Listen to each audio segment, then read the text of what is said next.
કેમ છો દર્શકો? આજના સ્તવન કાર્યક્રમમાં આપનું સ્વાગત કરતા હું આનંદની લાગણી અનુભવું છું. આ કાર્યક્રમમાં આપણે માથ્યની સુવાર્તાનો અભ્યાસ કરી રહ્યા છીએ.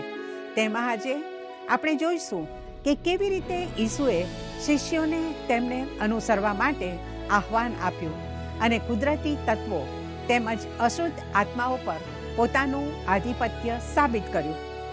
ઈસુ માત્ર સાજાપણું આપનાર વૈદ્ય જ નથી, પરંતુ પાપોની માફી આપવાનો અધિકાર ધરાવનાર ઈશ્વર છે.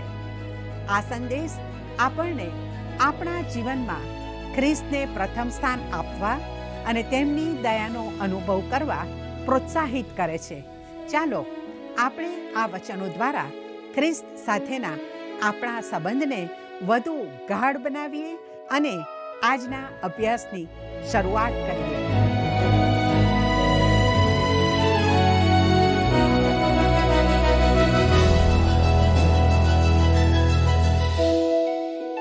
સલામ મિત્રો, સ્તવન કાર્યક્રમમાં આજે આપણે માથી 8:19મી કલમથી લઈને 9મા અધ્યાયની 13 કલમ સુધી અભ્યાસ કરવાના છીએ. મિત્રો, જો તમારી પાસે પવિત્ર પુસ્તક બાઇબલ હોય તો તમે આ શાસ્ત્ર ભાગ ખુલ્લો રાખશો. મિત્રો, અહીં પણ ઈસુના બીજા ચમત્કારો નોંધવામાં આવ્યા છે. જ્યારે ઈસુ બીજી બાજુ જવાની તૈયારી કરતા હતા ત્યારે એક માણસ તેમની પાસે આવે છે. મિત્રો, આવો માથી 8 અને 19 કલમ વાંચીએ. અને એક શાસ્ત્રીએ પાસે આવીને તેને કહ્યું કે, ઓ ઉપદેશક, જ્યાં કંઈ તું જઈશ ત્યાં હું તારી પાછળ આવીશ. મિત્રો, આ શાસ્ત્રી કદાચ જુવાન માણસ હતો, કારણ કે જો તે વયસ્ક વ્યક્તિ હોત તો તેણે આવું કહ્યું ના હોત. આ શાસ્ત્રી ટોળામાં હતો. ઈસુની પાછળ જવું કે નહીં તે વિશે તેના મનમાં ગડમથલ ચાલી રહી હતી. તે સમયે તેણે જોયું કે ઈસુ બીજી તરફ જવાની તૈયારી કરી રહ્યા છે. તેથી તે ટોળામાંથી બહાર આવ્યો અને પ્રભુને કહ્યું, તમે જ્યાં કંઈ જશો ત્યાં હું તમારી પાછળ આવીશ. મિત્રો, શાસ્ત્રીએ તેનો નિર્ણય લઈ લીધો હતો. પ્રભુએ તેની તરફ જોયું અને પ્રમાણિકતાથી અને સહજતાથી કહ્યું. 20મી કલમ જુઓ. ત્યારે ઈસુ તેને કહે છે કે લોંકડાને દર હોય છે અને આકાશના પક્ષીઓને માળા હોય છે, પણ માણસના દીકરાને માથું ટેકવવાનું ઠામ નથી.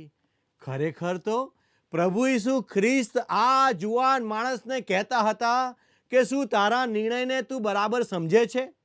આ જુવાન માણસે પોતાનું હૃદય ખુલ્લું કર્યું.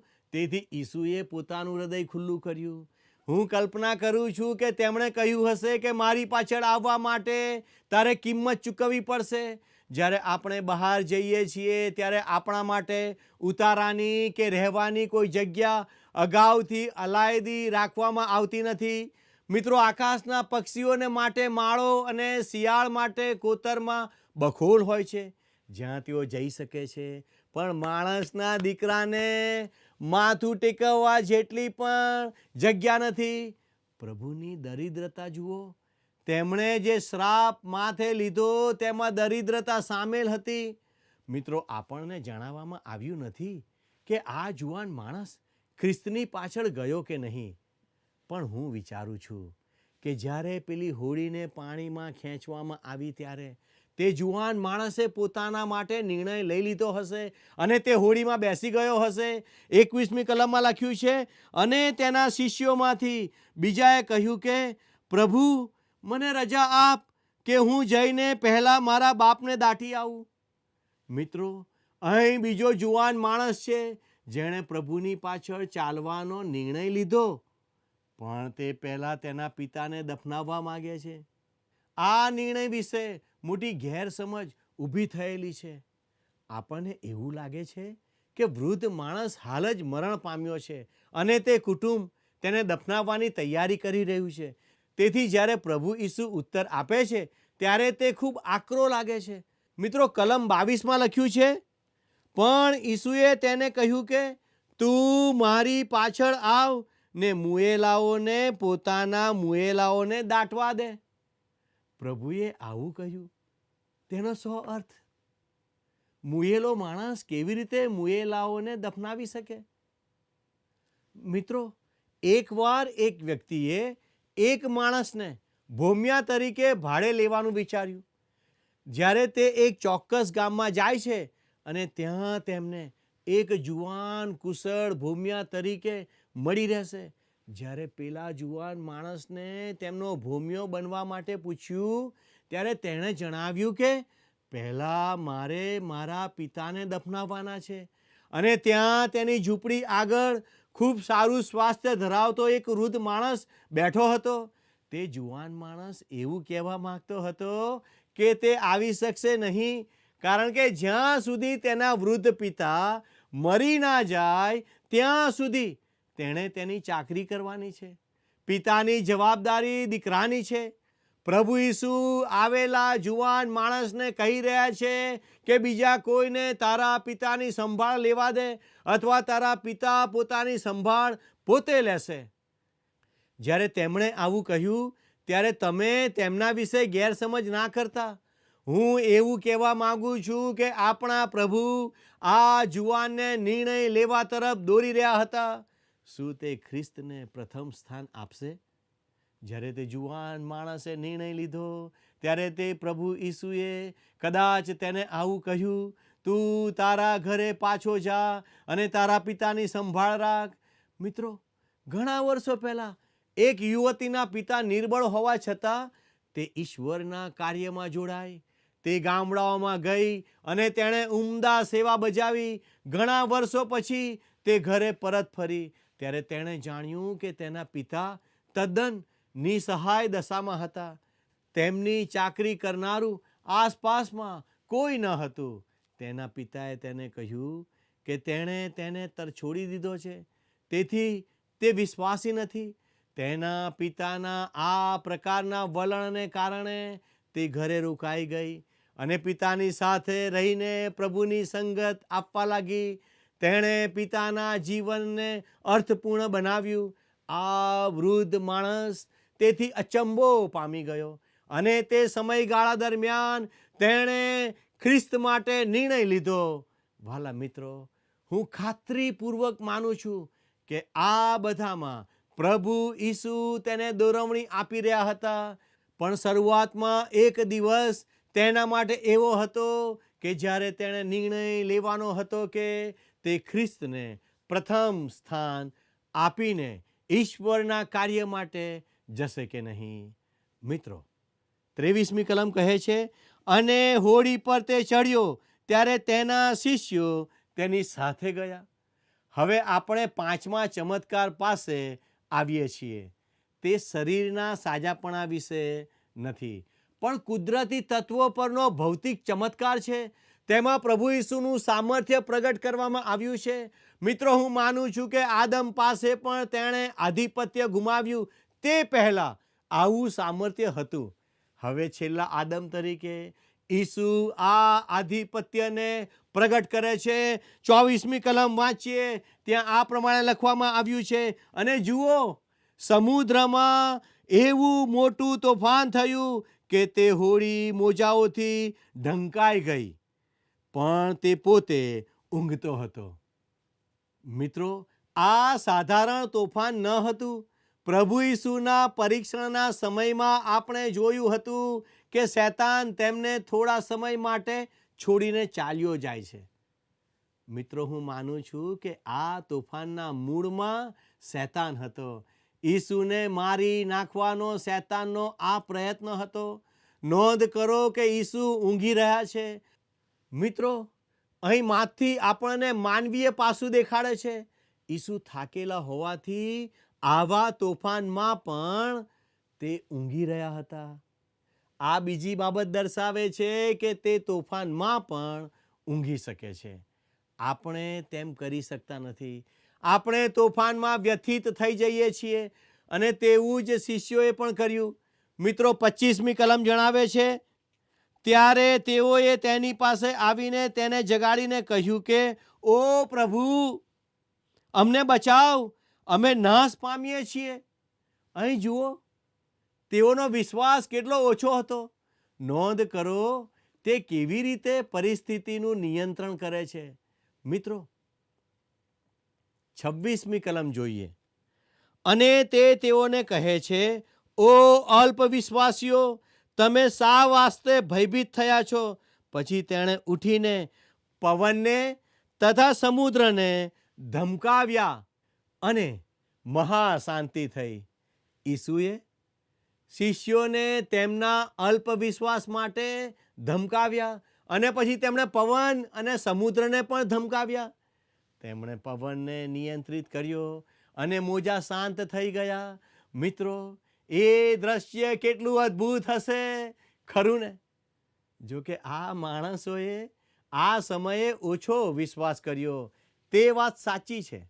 પણ તે પછી જ્યારે શિષ્યો ઉપર સતાવણી રૂપી તોફાન ત્રાટક્યું, ત્યારે કોઈએ એવું ના કહ્યું કે અમે નાશ પામીએ છીએ અને તને ચિંતા નથી. પ્રેરિતોના કૃત્યો 4:29 તેમણે કહ્યું, હવે હે પ્રભુ, તું તેઓની ધમકીઓ ધ્યાનમાં લે અને તારા સેવકોને તારી વાત પૂરેપૂરી હિંમતથી કહેવાનું સામર્થ્ય આપ. આ તેમના માટે અગત્યનું હતું. વાલા દર્શક મિત્રો, આજના સમયમાં આપણને આવા દ્રઢ સંકલ્પ અને હિંમતની કેટલી જરૂર છે. તોફાનને શાંત પાડવાના ચમત્કારનો તેમના શિષ્યો પર ઘેરો પ્રભાવ પડ્યો, તેની નોંધ લો. મિત્રો 27મી કલમ વાંચીએ.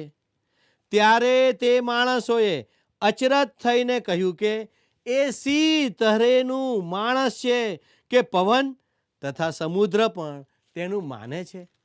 મિત્રો, જે નીતિશાસ્ત્ર આપી શકે છે તે સામર્થ્ય પણ બતાવી શકે છે. 28મી કલમ જણાવે છે, અને પેલે પાર ગદરાનીના દેશમાં તે પહોંચ્યો, ત્યારે ભૂત વળગેલા 2 માણસ કબરોમાંથી નીકળતા તેને મળ્યા. તેઓ એવા બિહામણા હતા કે તે માર્ગે કોઈથી જવાતું ન હતું. હવે ઈસુ ગદરાનીમાં છે. ત્યાં રહેનારા લોકો ગાદના કુળના હતા. જૂના કરારમાં જ્યારે ઇસરાયેલના કુળોને વતનમાં વિસ્તાર વહેંચી આપવામાં આવ્યો, ત્યારે ગાદનું કુળ યર્દન નદીના સામેના કાંઠે વસ્યું. તેઓ સાથે શું થયું? તેઓ ભૂંડોનો વેપાર કરવા લાગ્યા, જે યહૂદી તરીકે તેમણે કરવો જોઈતો ન હતો. એકવાર તમે પ્રભુને અનાજ્ઞાકિત બનો, પછી તમે તેના માર્ગ અને તેની ઈચ્છા બંનેમાંથી બહાર જતા રહો છો. મિત્રો, જ્યારે ઈસુ આ વિસ્તારમાં આવ્યા, ત્યારે તે 2 માણસો જેમને શૈતાને બંધક બનાવ્યા છે તેમને મળે છે. તેઓ બિહામણા અને ભૂત વળગેલા માણસો હતા. 29મી કલમ કહે છે, અને જુઓ, તેઓએ બૂમ પાડતા કહ્યું કે ઓ દેવના દીકરા, અમારે ને તારે શું છે? સમય અગાઉ તું અમને પીડા દેવાને અહીં આવ્યો છે શું? આ ચમત્કાર જબરજસ્ત વિસ્તાર દર્શાવે છે. પણ આજે ભૂતો વિશેની ઓછી સમજને કારણે આપણે તે સમજી શકતા નથી.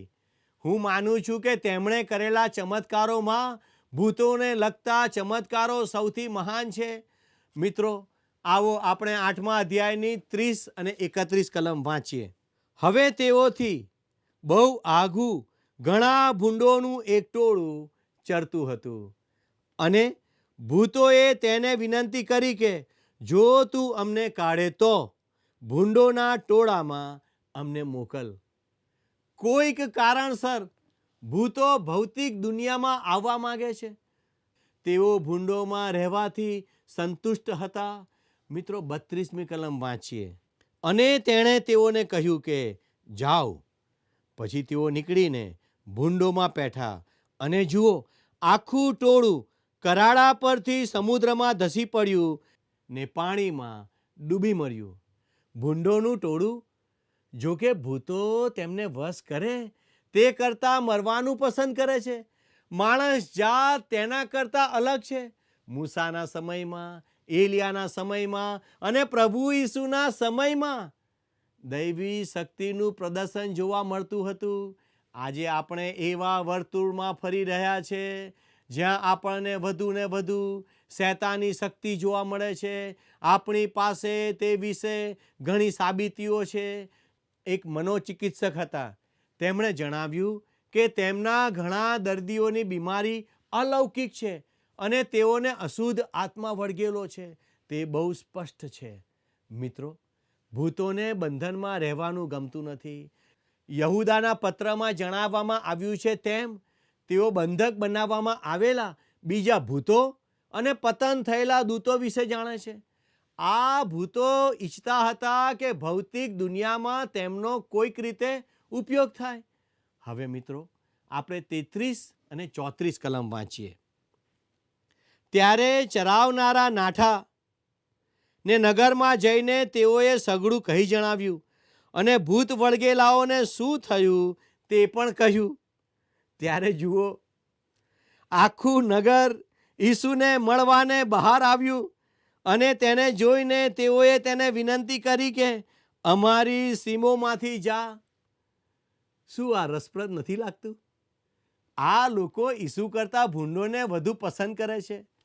મારું માનો, આ ફક્ત ગદરાનીની જ વાત નથી. આજે ઘણા લોકો પ્રભુ ઈસુ ખ્રિસ્ત કરતા ભૌતિક બાબતોને વધુ પસંદ કરે છે. વાલા મિત્રો, હવે આપણે અધ્યાય 9માં આગળ વધીએ. તેમાં ઈસુ ખ્રિસ્ત બીજા ચમત્કારો કરે છે, માથીને તેડું આપે છે અને ગાલિલમાં સેવા ચાલુ રાખે છે.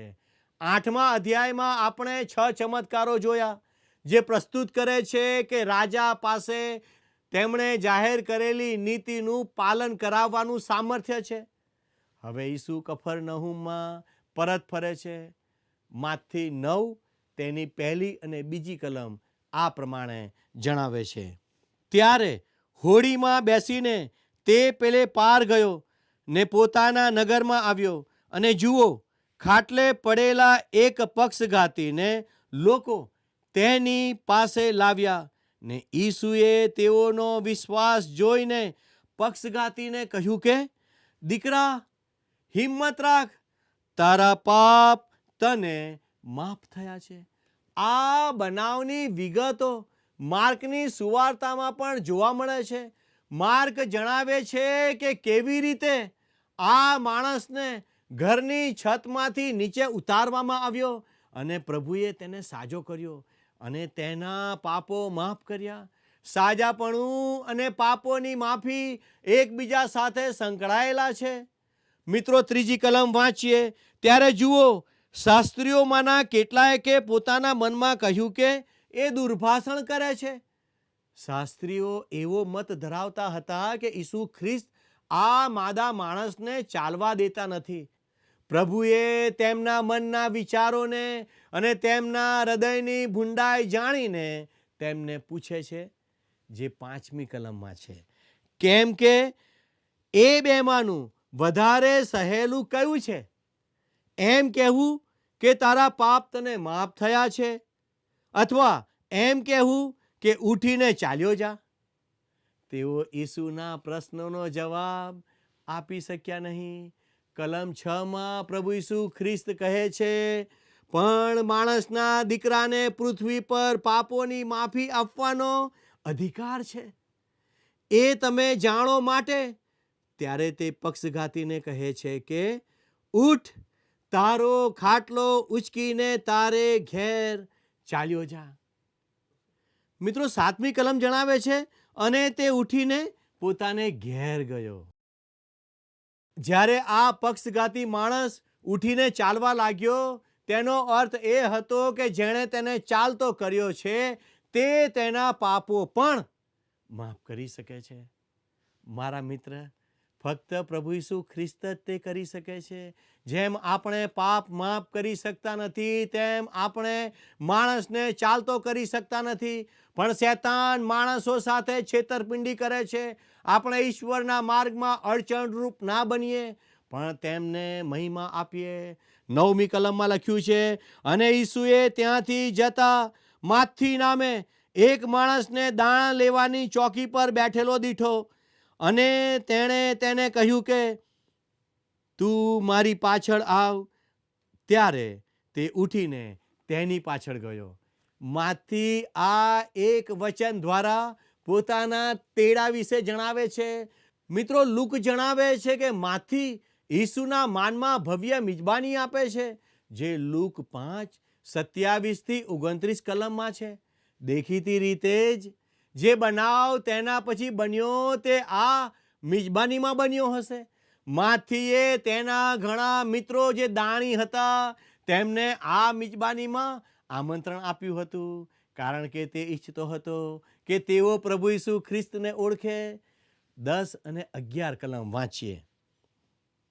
અને એમ થયું કે ઘરમાં તે જમવા બેઠો ત્યારે જુઓ, ઘણા દાણીઓ તથા પાપીઓ આવીને ઈસુની તથા તેના શિષ્યોની સાથે બેઠા.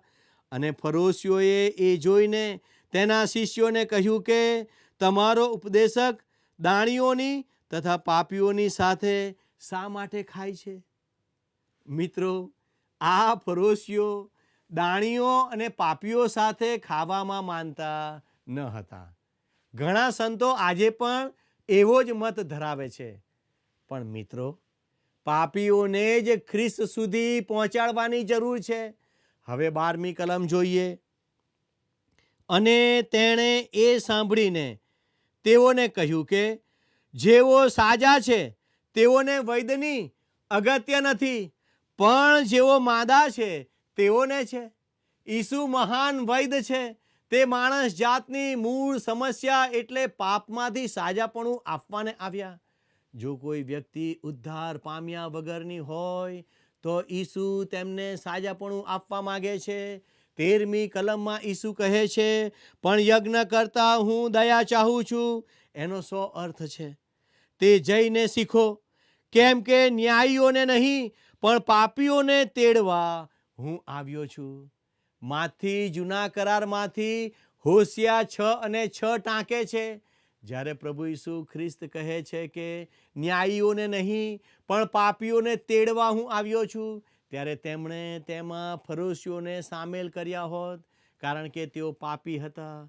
ખરેખર તો આપણે બધા જ તેમાં સામેલ છીએ, કારણ કે સઘળાએ પાપ કર્યું છે અને દેવના મહિમાને વિશે સઘળા અધૂરા રહે છે. મિત્રો, આપણે સર્વ પાપી છીએ અને ઈસુ પાપીઓને બચાવવા આ જગતમાં આવ્યા. શું તમે પાપની માફી પામીને ઉદ્ધાર પામવા માંગો છો?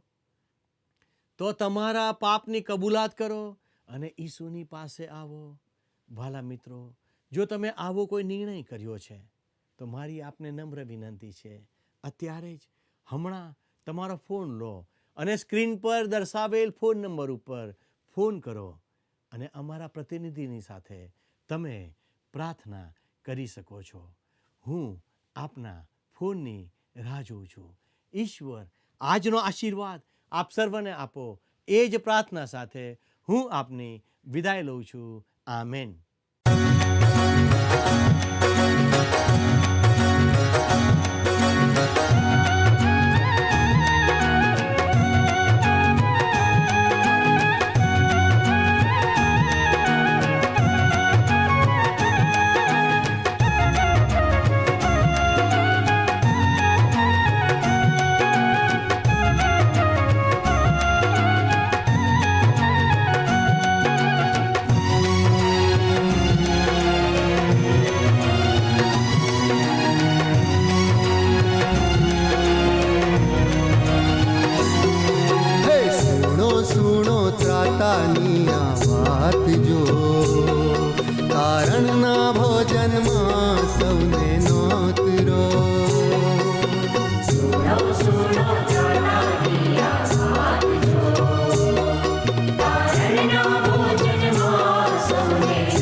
ફરજો ફરજો ગુર્જર દેશે ભ્રાતજો.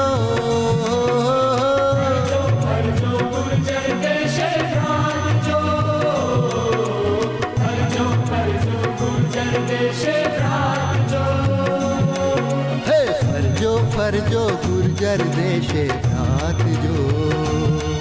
તારણના ભોજનમાં સૌને નોતરો.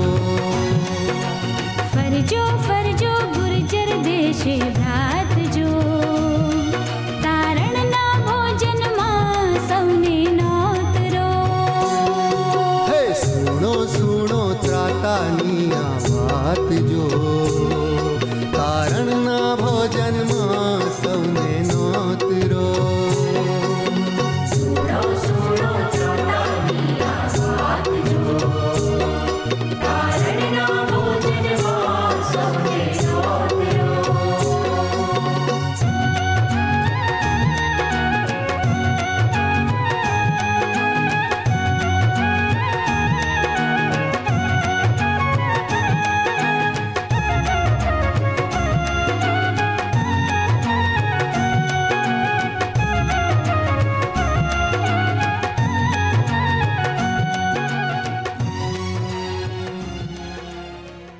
મિત્રો, આજનો અભ્યાસ આપણને શીખવે છે કે પ્રભુ ઈસુ ખ્રિસ્ત ન્યાયીઓ માટે નહીં પણ પાપીઓના ઉદ્ધાર માટે આ પૃથ્વી પર આવ્યા હતા.